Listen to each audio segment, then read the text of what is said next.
And I find that a lot of people, especially in the healer marketplace, transformation marketplace, they're very, very good at what they do as far as coaching, mentorship, education, healing people, etc. But when it comes to essentially mastering business principles at a high level, not so much. Is everybody ready? Say, yeah, we're ready. We're so excited. Oh my gosh. Okay, awesome. This is going to be super simple. So the promise was 7 keys to consistent 10K months. And, at this point, some of you know my stories if you've gone through the trainings that are in the or that are in our school portal. Having lived as a monk for many years, then having started my own Ayurveda education business, and basically literally having zero clue on how to run a business. And I find that a lot of people, especially in the healer marketplace, transformation marketplace, they're very, very good at what they do as far as coaching, mentorship, education, healing people, etc. But when it comes to essentially mastering business principles at a high level, not so much. Like marketing, sales, funnels, advertising processes, it's kind of like, okay, I need some help here. And so I just basically started from zero, not really knowing how to do any of this. And made that company really successful with Ayurveda education. And now, after having done that, we started CBM, Conscious Business Mastery, where we've had over 500 clients go through our process. So this is some observations I can say I've had after having 500 people go through our business program to scale their businesses. Some people are at 10K a month, some people are at zero, just starting out in our program.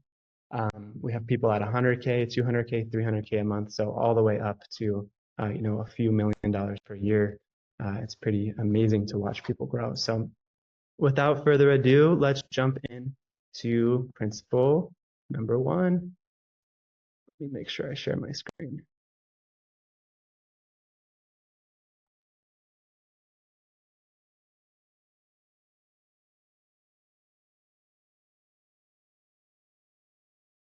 All right, cool. Everyone can see this? Okay, perfect. So principle number 1 is understanding cause and effect, right? We're talking about eliciting a certain effect, which is a certain financial result, in this case of $10,000 plus per month. And we need to understand what are the causes of the effects that we want, right? Because the last time I checked, I don't know if you guys checked on this, but everything operates by cause and effect, okay? For every action is equal and opposite reaction. And we live in a world of cause and effect. So my question to you all, I'd love for you to put something in the chat, is what is it that moves money, right? We're talking about a financial result. So what is the cause of the effect of money moving from one place to another? Everyone put something in the chat.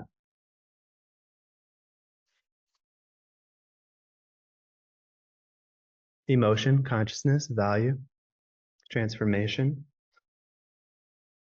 Okay, all beautiful answers. Anyone else? Understanding something new, need, fear, love, desire, want, perceived value. Yeah, beautiful. Solving another person's problems, providing a service of value. Yeah, absolutely. So what moves money is the perception of value. That's it, the perception of value. And specifically that the cash value that someone's going to trade for something is less than the use value that they're going to receive from an item. It's the only reason money pretty much ever moves, other than maybe like taxes. Like just got to pay taxes. You don't really necessarily perceive a super high level of value from that transaction of money moving, but it's the perception of value that really makes, from a consumer basis, money move from one place to another. Okay. And there are only 3 ways to make more money. When we're talking about cause and effect, there's only 3 ways to make more money. And hopefully you guys know some of these. They're very, very straightforward. One is to sell more people. Okay. The second one is to raise your prices. And the third is to make each customer worth more. It's literally only 3 ways to make more money. You sell more stuff, you sell more expensive stuff, or you resell people that you already sold. Okay? Princess Ka saying, I've never heard of use value. Can you explain that? So use value just means the value that I'm anticipating experiencing from a product or service, right? I think that it's going to be higher than whatever I value this money at, right? It's the only reason that we ever exchange money, because we believe that we're going to get more from it than we're giving for it. It's the only reason anyone has a job. Also, because we're giving more use value. If you're an employee, you're giving more use value than the company is getting, as far as revenue from your position. So, yeah, we'll be able to answer some questions at the end, because if not, I think this will become like 3 hours together, which I'd love. So have your questions, put them in the chat, but I might just get to them at the end. Okay. So everyone understand the basics of cause and effect.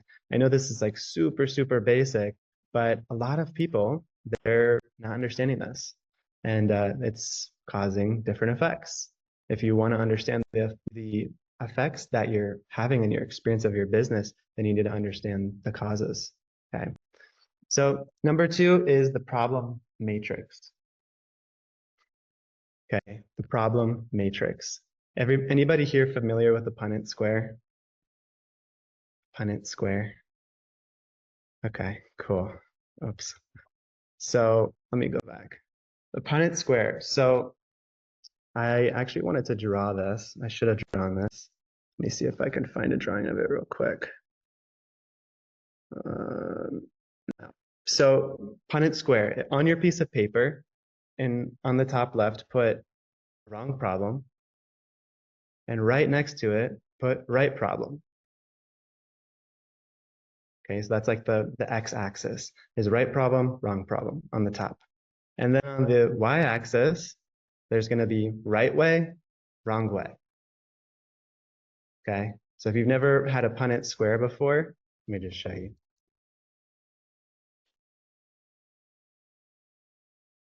So in your top left, it's going to be, right problem, wrong problem.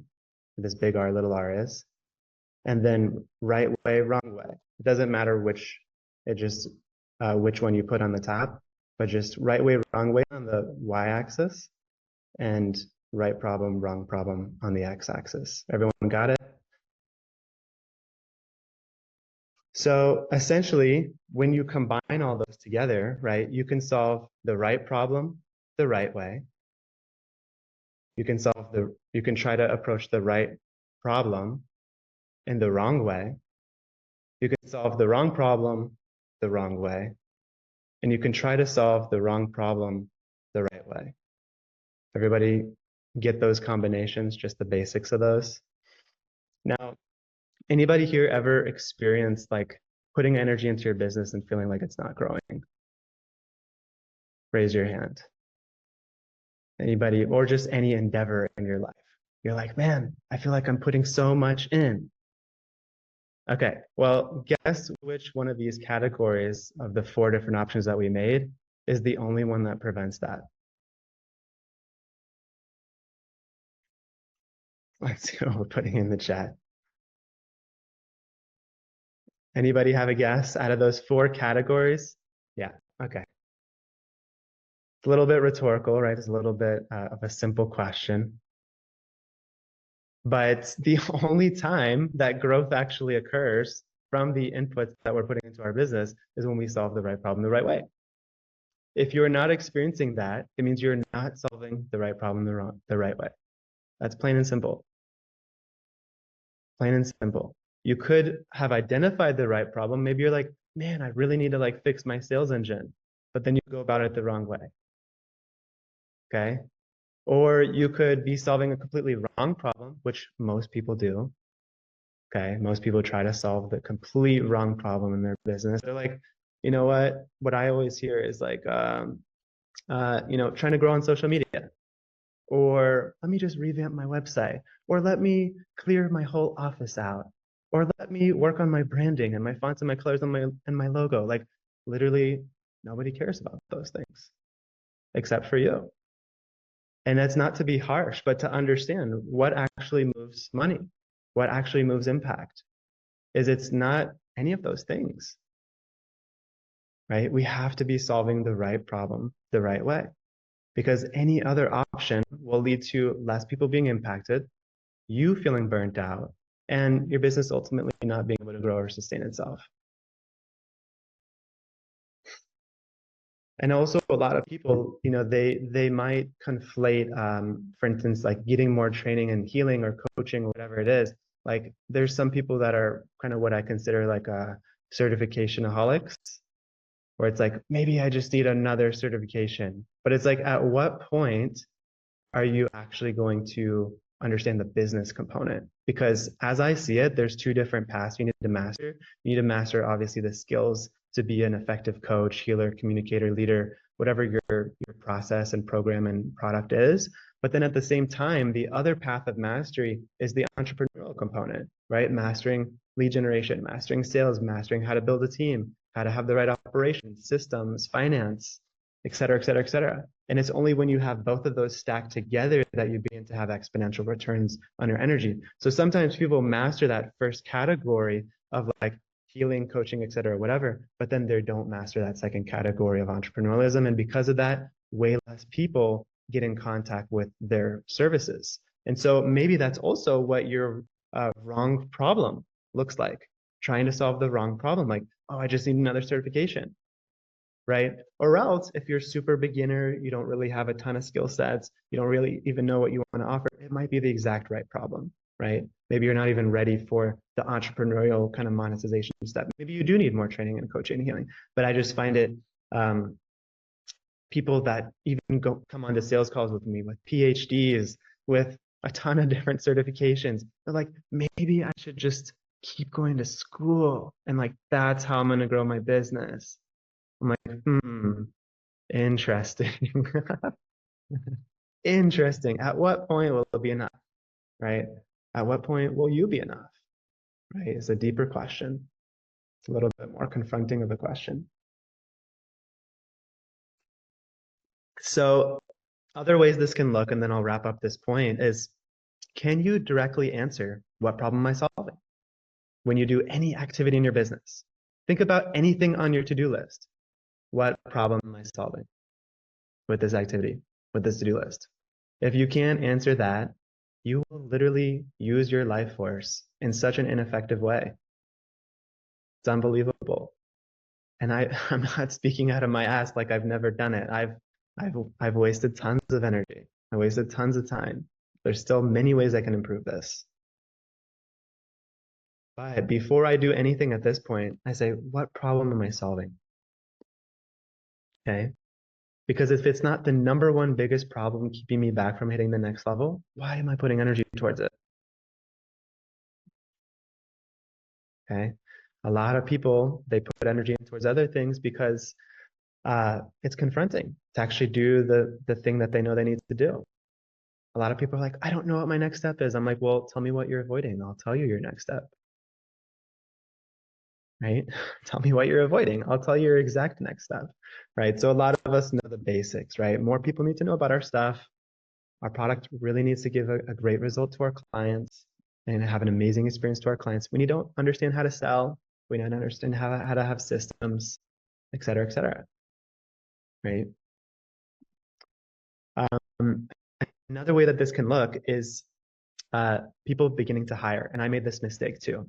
I was trying to solve the wrong problem. I was like, I need help. Anyone ever felt that? Like, I need help.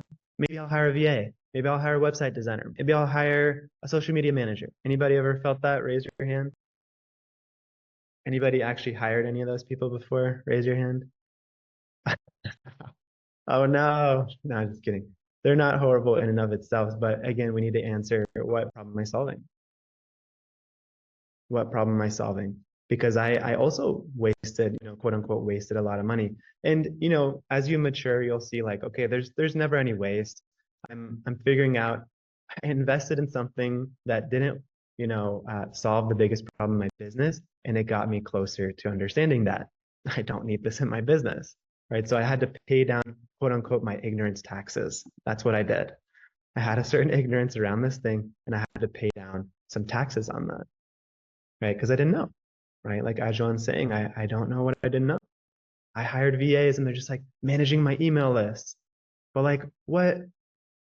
I have like 400 people on my email list at that point.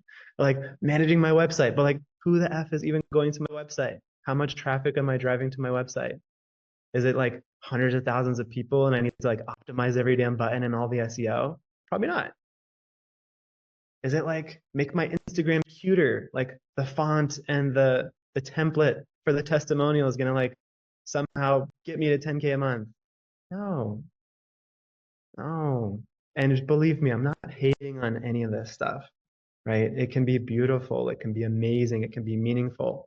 But 9 out of 10, I'm just being generous here by not saying 10 out of 10, is probably not the biggest constraint. It's probably not the right problem, especially if you're not beyond at least a few tens of thousands per month. Okay. Beyond 30, 50, 100,000 a month. Okay. That's when I begin looking at these things. Okay. Everybody got this point? We need to solve the right problem the right way. First, we need to understand cause and effect. Next, we need to understand, am I solving the right problem the right way? Otherwise, I'm going to feel burnt out. I'm going to feel like I'm not progressing in my business. And if I feel like I keep working at something, and I'm not moving forward, well, let me check the problem matrix. All right. Cool. Now, once we've understood the problem matrix and we understand the right problem, we need to implement number 3, more, better, new. And I got this from a mentor of mine, Alex Hormozy. So more, better, new. Once you know the problem, what do we need to do? We need to do more actions to solve that problem. Like for instance, if you want to get more clients, well, we first go to cause and effect, right? What's the cause of more clients? Well, people have to know about your stuff. How do people know about your stuff? Well, there's, organic posts, there's paid traffic, there's reaching out to people one-on-one. There's so many ways to get leads, right? And of course, all the marketing gurus will say, all this stuff doesn't work. This method doesn't work. Webinars are dead, blah, blah, blah. All of them work. All the methods work, right? Not just one super niche thing that someone slapped a new name on. Okay. A lot of methods work. Email works, Instagram works, organic works, paid traffic works, Instagram ads work, funnels work. It's just, can I get them to work? And am I doing enough of the core actions to actually get enough data to make it work? So once we know the right problem, we need to do the right stuff the right amount of times. Okay. Usually most people are doing far too little amount of activities, right?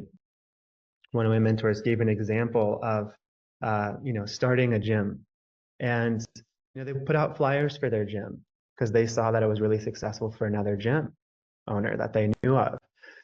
And they did it for a whole day. They passed out flyers, they put them in people's cars, windows, etc. They did a few hundred, and then they went to their mentor like 2 days later, and they're like, "Yeah, literally nothing happened. Like this doesn't work." And the mentor was like, "Well, what was your test size?" And he's like, "What do you mean?" And he's like, like how many flyers did you test with? And he was like, "Well, I guess I like passed out 500." And the mentor literally just laughed. He was like, he was like, "We test with 5,000 and then we do 5,000 a day." And then he was like, "Oh, so why am I mentioning this?" Because a lot of the times, I see people doing the right stuff. They're just not doing far, I'm just making up words. They're not doing nearly enough of it. They're not doing nearly enough of it. You might be doing the right thing, but just ask anybody who's 5 times, 10 times, 100 times ahead of you in that particular regard. See what they're doing. See what they're doing, right? If you look at like the top YouTube creators on the planet, It's not that they're just posting regularly. It's that they literally can put like 100 hours, 200 hours into making a single video, scripting it, rewriting it, thinking about it, making the thumbnails, making the hooks, right? Which is intimidating. But in order to get better, we have to do more things, right? You have to practice messaging people, practice calling people, practice selling. And then we get better at those things, right? We get really, really good at the things that are working. And then, and only then, do we switch to new. Okay, a lot of people, they go straight to new when things don't work, and it becomes a vicious cycle. An example is, you know, programs. You know, people try to launch a particular program, and then it has like, you know, some success, maybe no success, or not as much success as they want. And they're like, well, maybe I'll do a new program, a new program. And you see, I'm sure you guys see, and I'm sorry if this is you, but I'm sure you guys see on Instagram people that have like endless new programs. It's a new thing, new thing, new thing, new thing. But let me ask you this. If you had the choice between digging 30 shallow wells and trying to hit water, or digging one deep well and trying to hit water, which one is going to work better? She'll be saying, I've never done that. Never. Me neither. Oh, no one here's ever done that. Everyone here has the 7 keys down,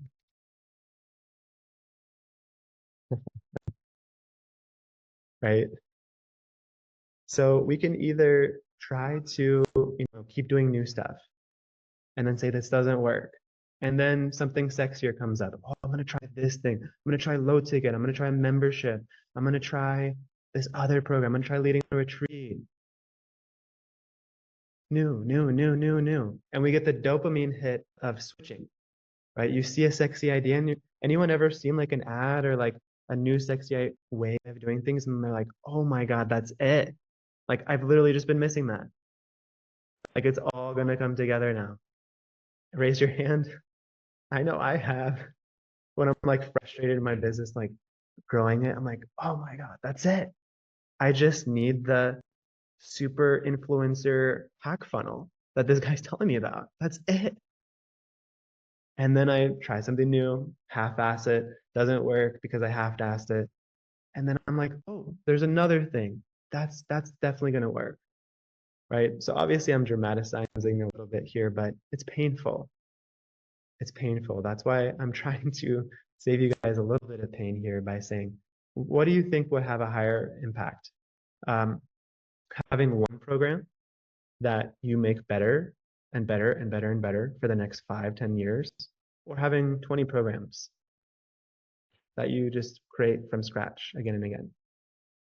Which one will get better client results? Which one do you think you could charge more for? Which one do you think will be operationally more simple to deliver on because you only have to do one thing? Okay, one program, one program, one program. First option, right? So this is the principle. Most people start with new as it, but it's more, better, new. Let's just do more of what's already working. Let's do better with what's working. And then, and only then, when we've maxed out, we can no longer do more, and we can no longer do the more better, then we do new. And it's so boring. Some of the principles for business success is taming the creative spirit of like needing to do something new, right? Most entrepreneurs are like creative in general, like kind of creative types, myself included. Let's take a deep breath and exhale. Awesome. Everybody with me? Thumbs up if you're still conscious. Okay, amazing. Some people fell unconscious. We'll deal with them later, but doing good so far. All right. Uh, Number 4, scientific approach to lead generation. Okay. Most people drastically underestimate lead generation, what they need to do to generate leads, and the amount that they need to do, the quality, the quantity, excuse me, and then the scientific approach to it, right? So first of all, do you think how many people do you think you're letting know about your product and service every month? How many people do you think like actually get it? They're like, oh my God, I know exactly what Celeste does. And I know exactly how she can help me. I know exactly what Zaina does. Exactly how she can help me. I know exactly what Shelby does, and I know exactly how she can help me. Asher, James. How many people do you think per month are really, really getting a clear idea of who you are, how you serve, how you could benefit them, and how they can take their next step with you? Just being honest. Just put in the chat. And if it's a big number, awesome. If it's a small number, awesome. Put in the chat. How many people in the last month really got a clear idea of all those things? 31. Not enough for sure. Okay, right. Need a program first. That's definitely true. 10, 15%, maybe 15% of your audience, you meaning. 3, LOL. Right, maybe your mom. Your mom knows. Your husband knows. My wife knows. My wife knows everything about my business. I'm my biggest cheerleader. Stop promoting due to being discouraged. Yeah. Anyone ever felt that way before? Felt discouraged, so you stop promoting?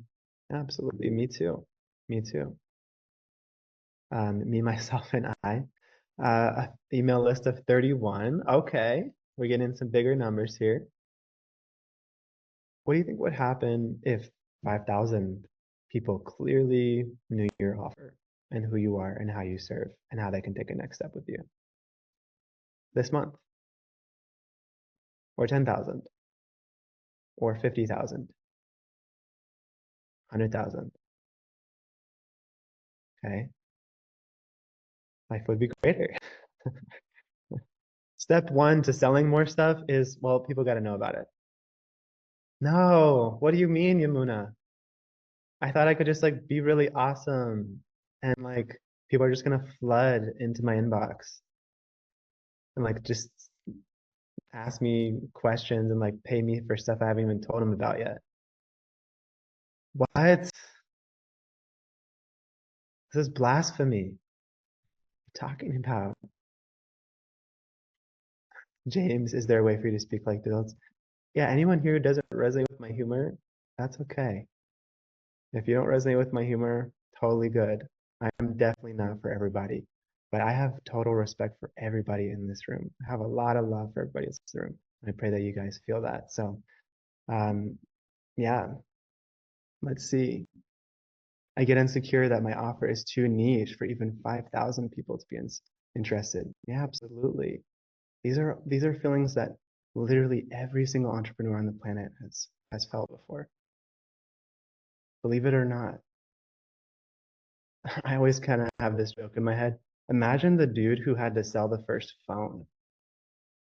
Like, what a hard thing to sell. Nobody else has a phone. What are you going to do with it? Right? You have no one to call. It's just like, I made this thing. Want to buy it? Nobody else has one. You can't even use it. Now everyone has one. And we just take it for granted. Right? But everyone felt that. I don't even know who's going to buy this. I don't even know who to let know about this. Right? Man, we've all felt that way before. Okay, so number 5, gaining conscious sales mastery. Okay.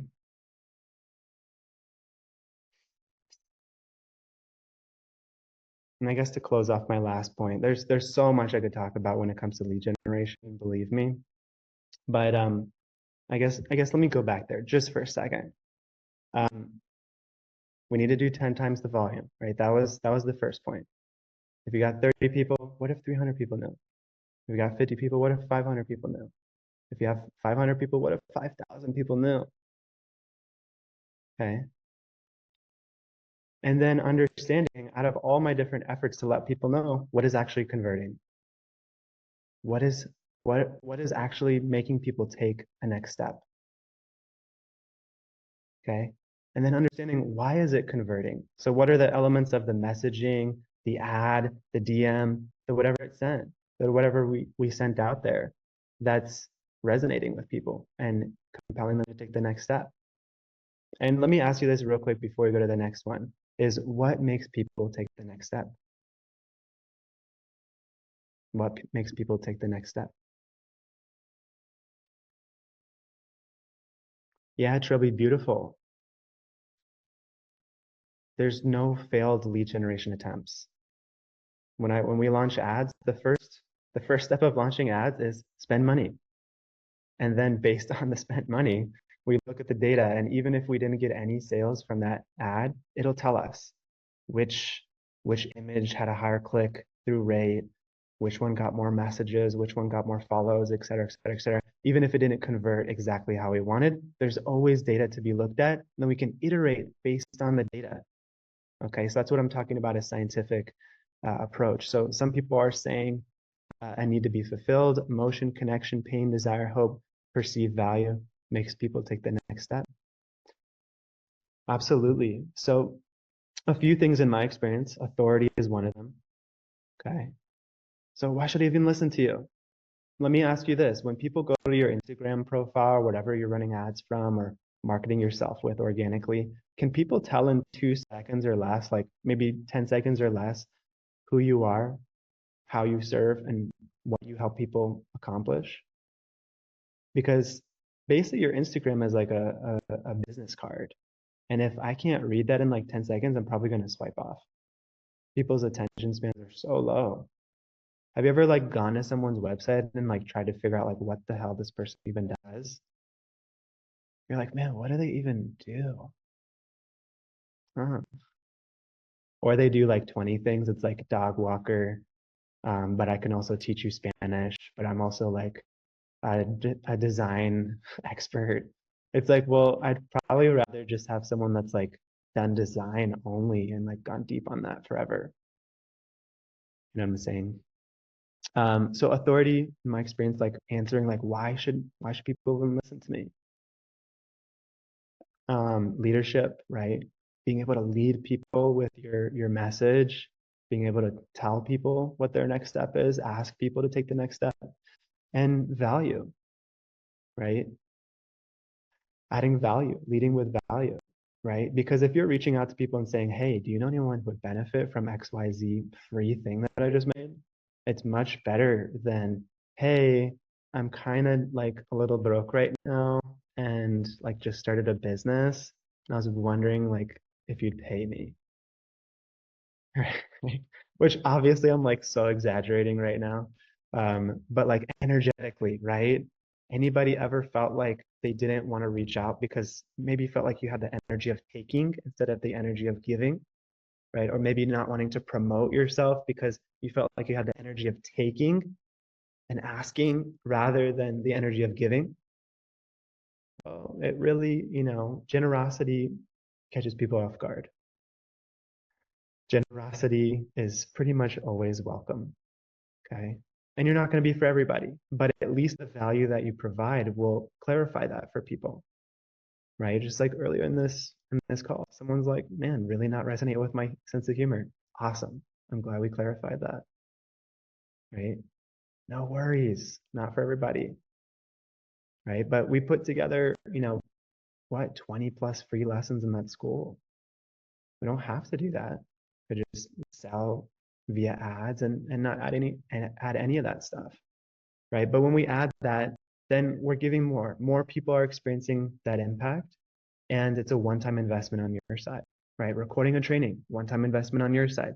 Yet 30, 300, 1,000, 3,000, 10,000 people could see it. And it gives them more of a reason to take a next step with you. So everything we do with our clients, we tell them how to add massive value up front. And then the people who are meant for you are going to take the next step. Right? People who are not meant for you, we don't have to worry about that. Okay.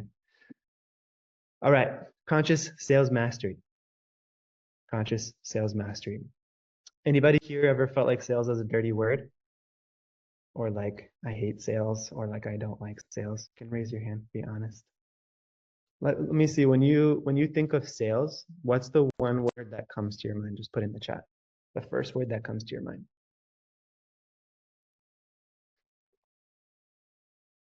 Ooh, creepy.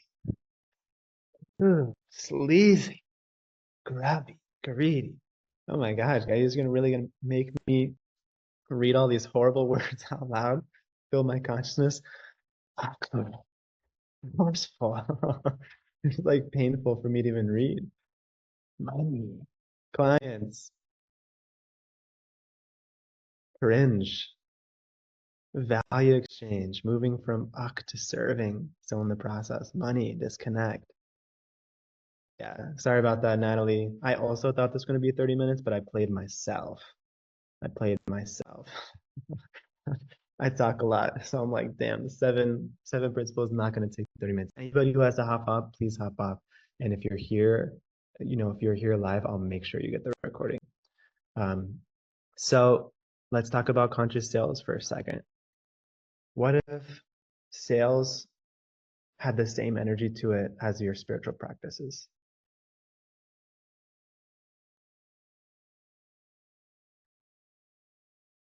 What if sales was treated as the doorway into the intimacy of the work that you do? What if sales was the door in which you welcome people into your home?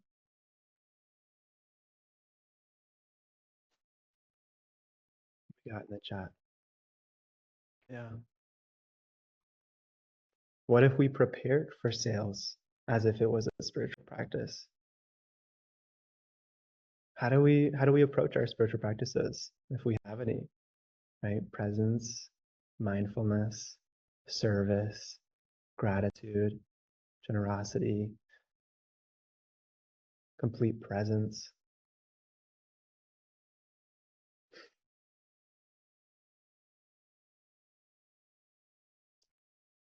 Until we can understand that conscious sales means making our sales process non-different from the work that we're doing, right? Non-different from the trauma healing, non-different from the emotional breakthroughs that you're providing, non-different from the health coaching, non-different from the mindset shifts. It's non-different. Until we understand that, we will continue to love the thing that we do as a practitioner, and we will continue to hate and avoid marketing and sales unless we make them one and the same. Sales and marketing is an extension of the devotion, intimacy, care that you put into the world.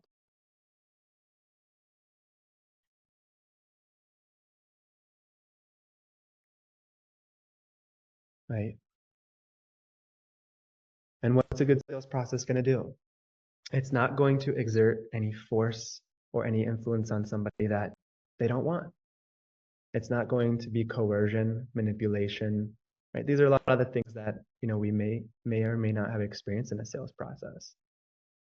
Aggression, feeling like there's some stickiness, codependency, like you need me and I need your money, right? Like, what a sticky energy that begins to come into our practice, into our business, right? None of us really want that. And so a lot of people avoid sales because they don't know how to shift that. They don't know how to learn how to do it a different way. Anybody relating at all? Yeah, some heads nodding. Yeah. Mm. So what are we actually doing when we're having a conscious sales process? Well, we're understanding what this person really wants. We're understanding what's kept them back from getting what they want.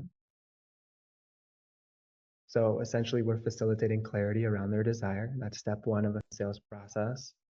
And then based on the clarity that we've facilitated, we're facilitating decision. That's all a good sales process will do, is it'll facilitate clarity.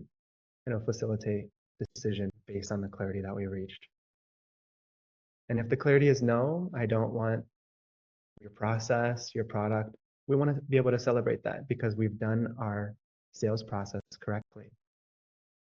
So we can tell we're doing a conscious sales process to the extent that we're not attached to the yes and we're not afraid of the no. Okay, that we're truly committed to the best next step for the person that's sitting in front of us. And when that actually comes through in a genuine way,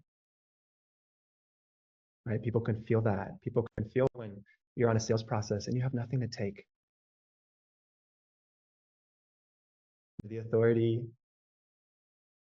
if this resonates and this is a next step, then it is our duty to take a leadership position and help somebody access the part of themselves that can actually decide. Because guess what?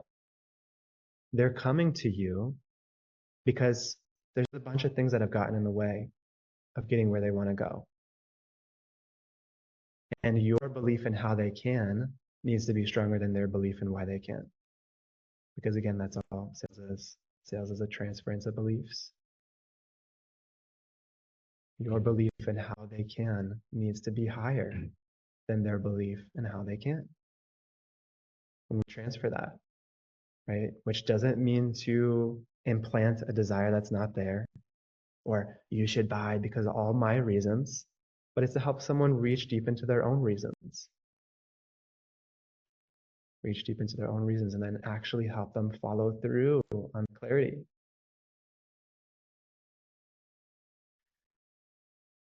Right? And there's so much to be said. There's so much to be said around this conscious sales process. But the main thing I want you guys to, or take away from this, going back to cause and effect and 10K months and all that good stuff, is the only thing that moves money is sales. The only time money actually moves is when a sale happens. And so if we're not actually, if we're avoiding sales, it's dirty, it's yucky, it's grungy, it's all these words that you guys just said, cool. You'll just impact way less people, make way less money, and that's it. If sales is a dirty word and you don't want to change that, and you're honest with yourself and you don't want to change your relationship to sales, don't have a business. Have a job and then do your passion thing on the side for free. For real. Like remove the stress out of helping people, right? There's nothing wrong with that either. And I'm not saying any of this in a demeaning or demoralizing way. Please don't take it that way.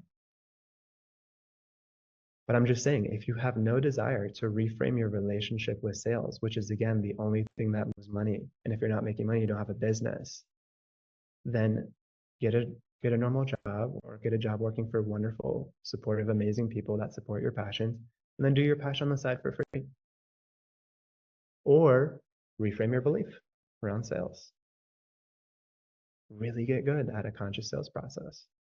Okay. This is number 5. Let's take a deep breath in. Exhale. Okay. Number 6. Uncovering psychosomatic blocks. Okay. So we kind of hinted at this, but you know why after like having literally thousands of sales conversations, working with people in Ayurveda, working with people with body work, working with 500 plus business coaching clients at this point, you want to know the number one reason why people don't break through is trauma. Trauma, their beliefs, their psychosomatic state of being. Because again, if we go all the way back to principle 1, which was cause and effect, then essentially, if someone's not experiencing the results that they want in any regard in life, they're not doing the actions that cause the effects that they want. And then we have to attack that. Well, if we know the right things to do, right? I think 9 out of 10 people, they know the right things to do to solve their problem. It's just a willingness. There's a psychosomatic block. There's a trauma block, right? Out of all the people who want to lose weight, how many of them know? And obviously this is oversimplification. Anyone here who studies nutrition, health, etc., knows this. But out of all the people who want to lose weight, how many of them know intuitively what they would need to do? Okay. Out of everyone who runs a business, how many of them probably intuitively know that more people need to know about their stuff? and they need to know sales and ads and marketing and all that stuff. Okay, so then we have to attack number 6. Well, then why aren't we doing it? If we know the thing to do, and yet we still don't do it, then what's happening there, right? And obviously we could speak about this for hours, and there's so many beautiful people in here who can also speak to this. So many skilled practitioners in here. But what I find is that a lot of people make meaning out of things that are not in themselves hard things to do. Reach out to 10 friends, reach out to 100 people on Instagram, reach out to 1,000 people on Instagram, reach out to 10,000 people on Instagram. It's not actually difficult in and of itself, right? There's 5-year-olds sending DMs on Instagram. The task isn't difficult, but the meaning we make behind the thing, sales, marketing, lead gen, reaching out to people, asking for referrals, asking for a sale, et cetera, et cetera, et cetera. The meaning we make, and myself included in here, have made in the past, can make it really hard, to do. There can also be what's called value conflicts, right? Where, I can either like be a good mom, or I can have a successful business, right? On a subtle level. I can either like be really profitable, or I can like be a good person. There's value conflicts that tons of people have that actually pits two positives in your life against each other, right? I have it all the time, coaching clients. Like I had a person, oh, Yamuna, I didn't get to that. It was either like, tuck my kids into bed at night, or like follow through on the thing I said I was going to do. And it's like, right, like that's the story, right? That's the story. Like I can either be a good mom, or I can be a good business owner. But as long as there's someone who's had it worse off than you, who's now further along than you in the, in your areas of aspiration, then the reasons why you can't mean nothing. Right? That one really stuck with me when I heard that. And that's not to discredit your traumas. It's not to discredit any of that. But it's just like, okay, and now what? Do you want to be a person who says, because of all of these things I couldn't, or in spite of all these things I did? Right? Anybody who's feeling sad about themselves, read Say Yes to Life by Viktor Frankl. Read Man's Search for Meaning by Viktor Frankl, right? Psychologist living in the Auschwitz, Dachau concentration camps, watching people die, watching grown men who are 6 foot tall become 85 pounds. And then watching them still cry in gratitude as the sun hits their skin in the morning. And still be able to give away their last piece of bread. He said you can strip everything away from a man except for his ability to choose. Choose who he wants to be. Choose who she wants to be. Choose who they want to be. You can strip everything away from a person. They can go through the worst things, but you can never truly strip away their ability to choose who they want to be. So do we want to give life to all the reasons we can't, and all the stories that play out about our traumas and things that aren't going our way and why we can't, or we want to say, you know what, this is going to make the most effing inspiring story if I actually do this. And I'm going to lead by example. And all those other people out there feeling hopeless in this area of life, I'm going to show them you can do it even with this happening, even as a single mom, even as a trauma survivor, even as a recovering addict, even as a whatever. We have a heroin addict survivor in our program who just hit a $23,000 a month going from zero and homeless. We have a woman in our course who literally the week that we had the sales call, she found out her husband was an addict and was cheating on her. And they got it, and she had a 2-year-old. And she said yes to a very high price program. and in the first week made $18,000 in a week.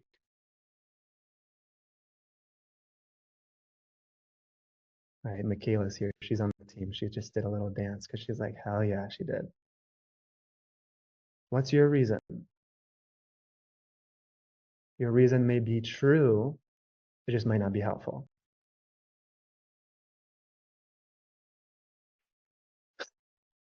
These are all, and like, please, like all of this I'm saying to myself.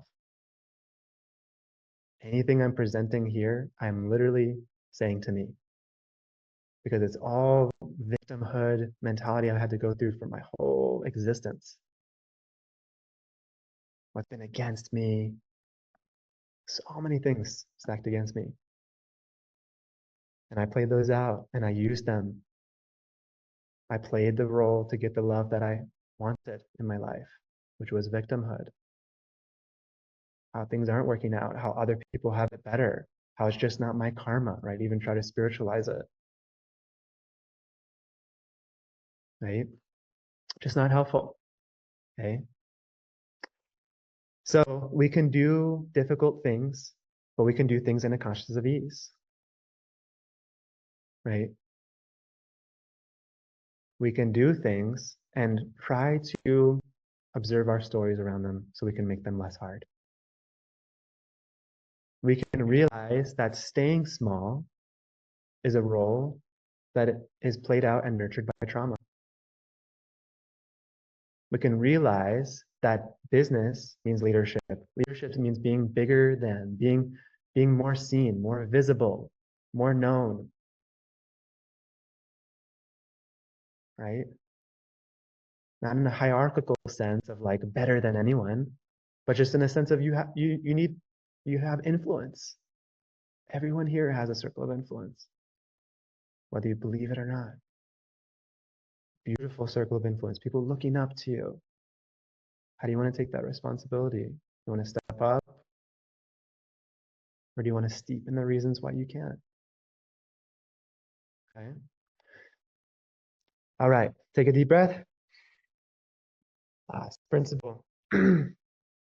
Principle, what we got here? Principle number 7, mastering the value ladder. I'll end right after this. So, understanding, right? Truly, deeply, what creates value? What creates value? Okay. And I've already made this joke, but like, think about the person who has a bunch of random skills. I'll teach you, they post on Instagram. I can teach you Spanish. I can teach you how to walk your dog. I can design your website for you. These are all disjointed skills that do not compound on top of each other, right? You get what I'm saying? So they might each have like their hourly rate of what they're each worth, but when you put them all together, it doesn't actually increase anything. Versus when we really understand the value ladder, like what are all the different skills I need as a practitioner, as a healer, as a coach, as a mentor, that when they stack, they actually become a dynamic solution, right? Instead of just massage, which you can charge whatever, 50, 100, 150, 200, maybe premium, you max out $300, $400 an hour with premium body work, but then you combine that, right, with psychosomatic coaching, with trauma breakthrough coaching. And people are having incredible, body work, and they begin to cry or begin to grieve or have things come up. You can take them through a psychosomatic coaching session. How much more valuable does that become?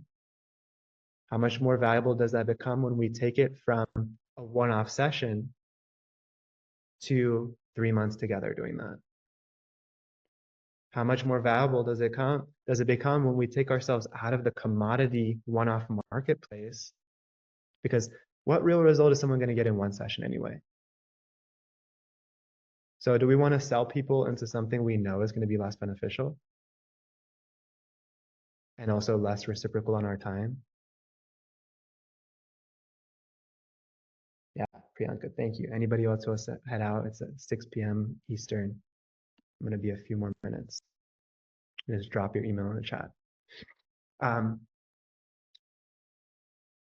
Commodity pricing. means you have to work harder and harder and harder and harder and harder and still have less committed clients, less money to reinvest in your business, less money to make a more advanced product, versus the virtuous cycle of pricing. Actually, stop sharing my screen. Excuse me. Versus the virtuous cycle of pricing, it's called, where when you have a better product, you can charge higher prices. When you charge higher prices, people are more committed.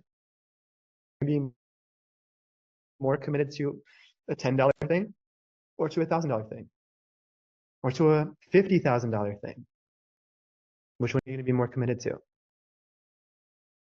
Probably the higher thing.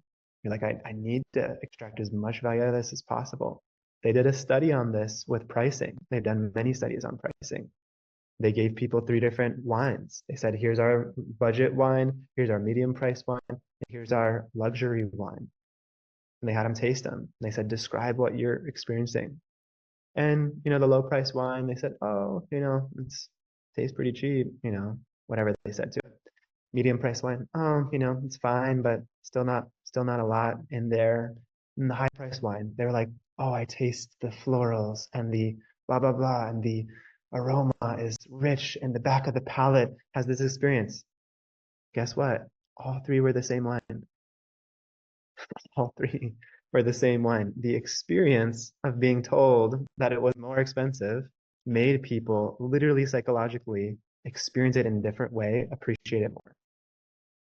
So even just the price alone, which I'm not saying to just price your thing super high just because psychologically it's going to have more benefit. I'm saying you can either have a low price thing and have a low value thing, or you can increase the value, right? Because the competing on price thing is just a race to the bottom. Everyone just competes on price and then you just go downward. But if you compete on getting, putting out as much value as possible, then we're raising the bar. We're raising the bar. People are more bought into the process. People are going to really dedicate themselves. You're going to get more serious clients. Because of that, they're going to get better results. Because they get better results, they're going to refer more people and give you better testimonials. Because of that, it's going to be easier to sell.